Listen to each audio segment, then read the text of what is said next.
Guys, yung baboy ko guys, tinimbang. Tapos, umabot ng 45 kilos. Good morning pala sa inyong lahat dyan. Good morning, good afternoon, good evening to each and every one of us. Wala, oy, baligyan na anak ko. Ay, ano mo man, oy. Gawa ko yung post dito, bonito. Baya ko diri kwarta dami sis dito lang.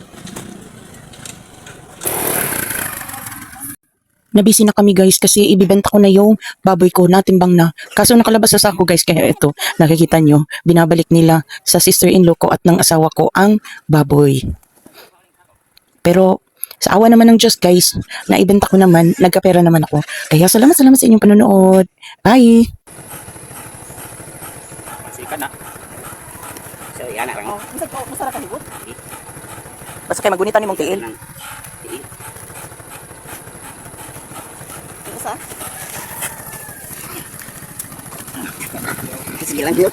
Maligo na lang. Katong kayo dire, mo. Okay na yaw. Okay, dito naman. Nainalang ka. Duha na taon. Aw. What kami dire sa imong jacket ha. Pobre ka dala. Guys, welcome to my guys. Kaya pala ito hi. Ha?